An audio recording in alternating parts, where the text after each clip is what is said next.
नमस्कार दर्शकों, आपका स्वागत है ब्रह्म पुराण की अमृतमयी कथा श्रृंखला में। आज हम प्रस्तुत कर रहे हैं वह अद्भुत प्रसंग जहां किष्किंधा तीर्थ और व्यास तीर्थ का महात्म्य वर्णित है। ब्रह्मा जी स्वयं नारद जी से कहते हैं, किष्किंधा तीर्थ अत्यंत विख्यात है। यह मनुष्यों की समस्त कामनाओं को पूर्ण करने वाला और पापों का नाश करने वाला है। यहाँ स्वयं भगवान शंकर का निवास है। कथा आरंभ होती है उस पावन क्षण से जब राक्षस राज रावण का वध कर श्री राम सीता जी को पुनः प्राप्त करते हैं। भाई लक्ष्मण, विभीषण, महाबली वानरों और देवताओं सहित वे कुबेर के पुष्पक विमान में अयोध्या की ओर लौट रहे थे। मार्ग में जब श्री राम ने लोक पावनी गौतमी गंगा का दर्शन किया तो वे विमान से उतर आए। गंगा जी का दर्शन करते ही उनके नेत्र और मन आनंद से भर गए। उन्होंने वानर सेना से कहा, हे वानर वीरों, यह गंगा संपूर्ण जीवों की जननी है। ये न केवल भोग देती हैं, अपितु मोक्ष का वरदान भी देती हैं। भयंकर पापों का भी संहार करने वाली गंगा के समान दूसरी कोई नदी नहीं है। श्री राम के वचनों को सुनकर वानरों ने गंगा जी में आचमन किया, स्नान किया और पुष्प अर्पित किए। फिर सबने नृत्य और गान के साथ उनकी आराधना की। स्वयं श्री राम ने महादेव सिद्धेश्वर की पूजा की और 5 दिन वहीं रुककर उस पावन स्थल को किष्किंधा तीर्थ बनाया। यही वह स्थान है जहां स्नान करने मात्र से जन्म जन्मांतर के पाप मिट जाते हैं। लेकिन कथा यहीं समाप्त नहीं होती। इसके बाद प्रकट होती है व्यासतीर्थ की महिमा, जहां आंगिरस मुनियों की तपस्या, अगस्त्य ऋषि का उपदेश और ज्ञानद गुरु का रहस्य जुड़ा हुआ है। यही तीर्थ भावी व्यासों का साधन स्थल बनता है और तीनों लोकों में पूजनीय होता है। आइए अब विस्तार से सुनते हैं। किष्किंधा तीर्थ और व्यास तीर्थ का यह पवित्र आख्यान। ब्रह्मा जी कहते हैं, किष्किंधा तीर्थ बहुत विख्यात है। वह मनुष्यों की संपूर्ण कामनाओं को पूर्ण करने वाला और समस्त पापों को शांत करने वाला है। वहां भगवान शंकर निवास करते हैं। नारद, उस तीर्थ के स्वरूप का वर्णन करता हूँ, भक्तिपूर्वक सुनो। पूर्व काल में दशरथनंदन भगवान श्री राम ने किष्किंधा निवासी वानरों को साथ लेकर जब समस्त लोकों को रुलाने वाले रावण को युद्ध में सेना और पुत्रों सहित मार डाला, तब सीता को पुनः प्राप्त करके अपने भाई लक्ष्मण, महाबली वानर, बलवान विभीषण और देवताओं के साथ वे स्वस्तिवाचन पूर्वक पुष्पक विमान से अयोध्या की ओर लौटे। पुष्पक विमान कुबेर का था। वह शीघ्रगामी और इच्छानुसार चलने वाला था। भगवान राम शत्रुओं का संहार करने वाले और शरणार्थी पुरुषों को शरण देने वाले थे। उन्होंने विमान से अयोध्या लौटते समय मार्ग में लोक पावनी गौतमी गंगा को देखा, जो समस्त अभीष्ट वस्तुओं को देने वाली तथा मन और नेत्रों के संताप का निवारण करने वाली हैं। गंगा जी का दर्शन करके महाराज श्री राम उनके तट पर उतरे और हनुमान आदि संपूर्ण वानरों को संबोधित करके हर्षगदगद वाणी में कहने लगे, ये गौतमी गंगा संपूर्ण जीवों की जननी हैं। ये भोग तो देती ही हैं, मोक्ष भी दे सकती हैं। भयंकर पापों का भी संहार कर डालती हैं। इनकी समानता करने वाली दूसरी कौन नदी है, जिन्हें महर्षि गौतम ने सबको शरण एक देने वाले भगवान शंकर की आराधना करके जटासहित प्राप्त किया था। ये संपूर्ण अभिलषित फलों की जननी और अमंगलों का नाश करने वाली हैं। ये समस्त संसार को पवित्र करने में समर्थ हैं। समस्त सरिताओं की जननी गंगा का आज प्रत्यक्ष दर्शन हुआ। मैं मन, वाणी और शरीर द्वारा सदा ही इन शरणागत वत्सला गंगा जी की शरण लेता हूँ। भगवान श्री राम का यह वचन सुनकर समस्त वानरों ने गंगा जी में डुबकी लगाई और संपूर्ण लौकिक उपहारों तथा अनेक प्रकार के पुष्पों द्वारा उनकी विधिवत पूजा की। महाराज श्री रामचंद्र जी ने श्री महादेव जी का यथावत पूजन करके सर्वभावोपयुक्त वाक्यों द्वारा स्तवन किया। संपूर्ण वानरों ने भी प्रसन्न होकर नृत्य और गान किया। भगवान श्री राम ने अपनी प्रिया जानकी तथा प्रेमी वानरों के साथ सुखपूर्वक वह रात व्यतीत की। सवेरे उठकर भगवान अत्यंत प्रसन्नतापूर्वक गोदावरी देवी की स्तुति करने लगे। फिर अपने भृत्यगणों का सम्मान करके वे वहां अनिर्वचनीय आनंद का अनुभव करने लगे। उस निर्मल प्रभात में सूर्योदय होने पर विभीषण ने दशरथनंदन श्रीराम से कहा, भगवन, हम लोग इस तीर्थ में रहने से अभी तृप्त नहीं हुए। आथ कुछ समय और निवास करें। मेरा विचार है 4 रात और यहाँ ठहरें। फिर सब लोग साथ ही अयोध्या चलेंगे। विभीषण की बात का वानरों ने भी अनुमोदन किया। फिर भगवान शिव की पूजा करते हुए 4 रात और ठहरे। वह महादेव जी सिद्धेश्वर के नाम से प्रसिद्ध थे और उन्हीं के प्रभाव से रावण अत्यंत प्रबल हो गया था। इस प्रकार सब लोग अपने द्वारा स्थापित किए हुए शिवलिंग की पूजा करते हुए 5 दिनों तक वहां ठहरे रहे। श्रीराम ने अपने संपूर्ण सहायकों के साथ शुद्धातिशुद्ध हृदय से संपूर्ण शिवलिंगों को मस्तक झुकाया। किष्किंधा निवासी सभी वानरों द्वारा सेवित होने के कारण वह स्थान किष्किंधा तीर्थ कहलाया। वहां स्नान करने मात्र से बड़े बड़े पाप भी नष्ट हो जाते हैं। भगवान ने गौतमी गंगा को भक्तिपूर्वक प्रणाम किया और कहा, माता गौतमी, मुझ पर प्रसन्न हो। इस तरह बारंबार कहकर वे विस्मित चित्त से गोदावरी को देखते और उन्हें प्रणाम करते जाते थे।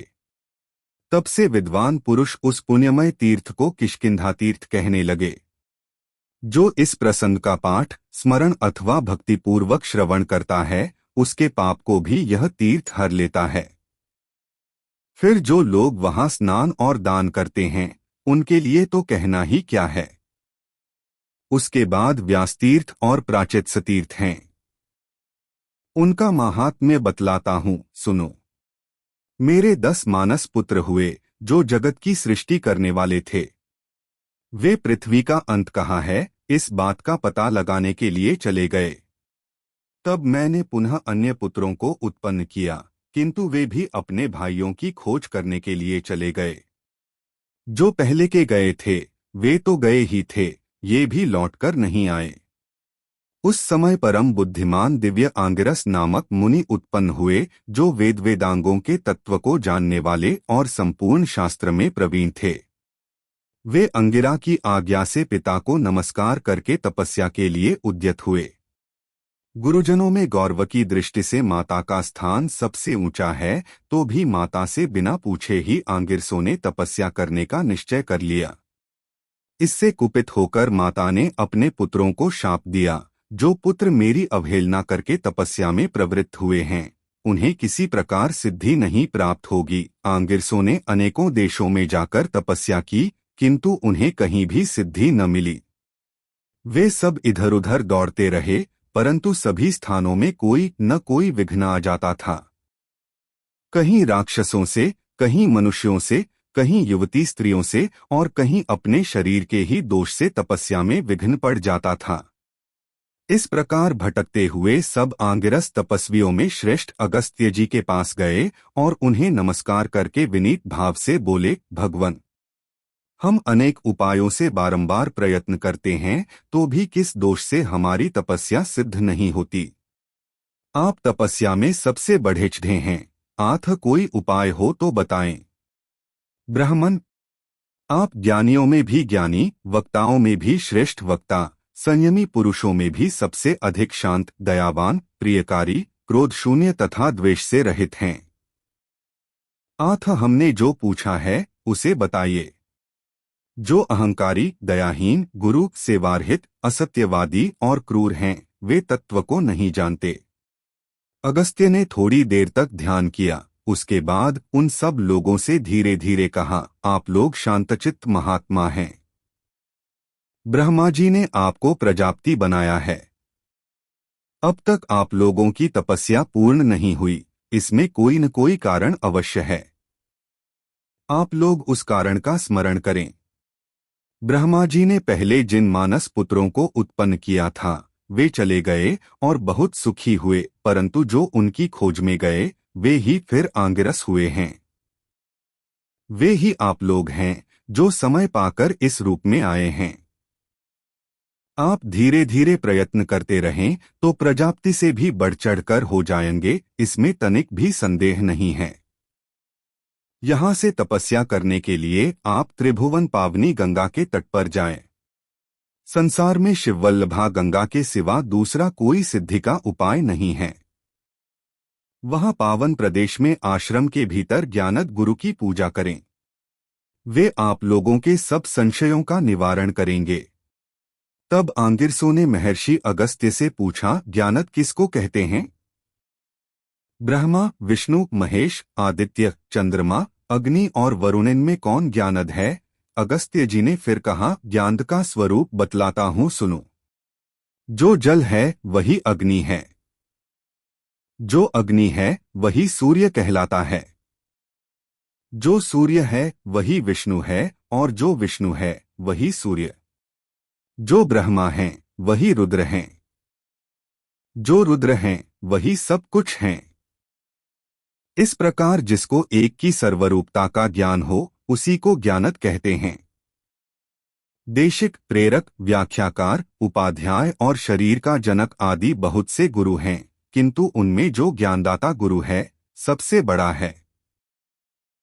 यहाँ उस ज्ञान की बात कही गई है जिससे भेद बुद्धि का नाश हो। एकमात्र अद्वितीय शिव ही सब कुछ हैं। विद्वान ब्राह्मण उन्हीं का इंद्र, मित्र और अग्नि आदि अनेक नामों से वर्णन करते हैं। अनेक नाम और अनेक रूपों में जो भगवान के तत्व का वर्णन किया जाता है, अज्ञानीजनों का उपकार करने के लिए है। वह मुनि का यह वचन सुनकर वे गाथा गान करते हुए वहां से चले गए। उनमें से 5 तो उत्तर गंगा के तट पर गए और 5 दक्षिण गंगा के। वहां महर्षि अगस्त्य के बताए हुए देवताओं की विधिपूर्वक पूजा करने लगे। विशेषतः आसनों पर बैठकर वे तत्व का विचार किया करते थे। इससे उनके ऊपर समस्त देवता प्रसन्न हुए और बोले, विश्वयोनि ब्रह्मा जी ने युग के आदि में जो सृष्टा के पद की कल्पना की थी, वह इसलिए कि अधर्मों की निवृत्ति हो, वेदों की स्थापना हो, संपूर्ण लोकों का उपकार हो, धर्म, अर्थ और काम की सिद्धि हो तथा पुराण, स्मृति, वेद और धर्मशास्त्रों के अर्थ का ठीक ठीक निश्चय हो। इसके अनुसार तुम सब लोगों को जगत सृष्टा का पद प्राप्त होगा। तुम सब उस पद के अनुरूप होगे, नारद। वे क्रमशः धीरे धीरे प्रजापति होंगे।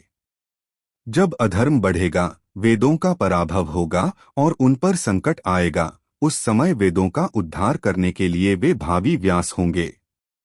गंगा का उत्तम तट ही उनकी तपस्या का उत्तम स्थान होगा और वहां शिव, विष्णु, मैं, सूर्य, अग्नि और जल ये सब उपस्थित रहेंगे। इनसे बढ़कर पवित्र और इनसे श्रेष्ठ कहीं कुछ भी नहीं है।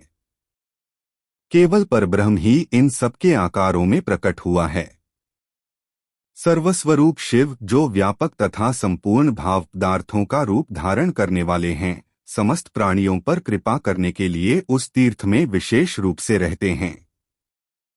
उनके साथ संपूर्ण देवता भी निवास करते हैं। भगवान शिव सब पर अनुग्रह करने वाले हैं। वे आंगिरस, धर्मव्यास और वेदव्यास के नाम से प्रसिद्ध होंगे। उनका तीर्थ भी व्यास तीर्थ के नाम से ही तीनों लोकों में विख्यात है। व्यास तीर्थ बहुत ही उत्तम है। उसका जल पापरूपी कीचड़ को धोने वाला, मोहरूप अंधकार और मद का नाश करने वाला तथा मनुष्यों को सब प्रकार की सिद्धि देने वाला है।